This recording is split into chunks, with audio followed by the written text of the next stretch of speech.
In today's video, I'm going to teach you how to add a debit card to Stripe easily and quickly. This process shouldn't take more than 5 minutes, and by the end, you'll have your debit card set up and ready to go for all your transaction needs. Let's go ahead and dive right in. First, open up your preferred web browser and head over to the Stripe website. Once you're on the home page, you'll see a sign in button at the top right corner of the screen. Click on it. If you don't already have an account, you'll need to create one, but assuming you do, go ahead and enter your email and password in the respective fields.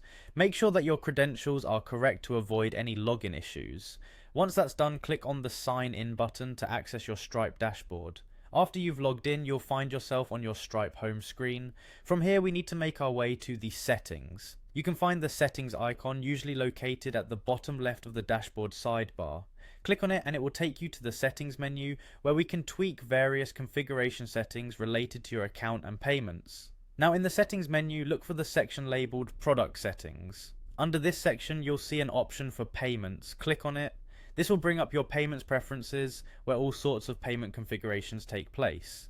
Within the payment settings, navigate to payment methods. This is where you can manage how you want to accept payments and which methods you'd like to use. Here you'll see various options, but what we're interested in is the card option. So go ahead and find and select card. Now that you're in the card settings, the next step is enabling credit card payments. Normally you'd see an option to turn on or enable card payments. Click on the turn on button and this will enable Stripe to accept payments via debit cards. Give it a moment to process your request and activate the service. Once you have completed these steps, your Stripe account is now configured to accept debit card payments. By turning on this feature, you'll be able to seamlessly handle transactions via debit cards, making it much easier to manage your incoming funds. And there you have it, your Stripe account is now all set up to accept debit card transactions. I hope this short tutorial was helpful and easy to follow. Feel free to return to this video anytime you need guidance. Thanks for watching.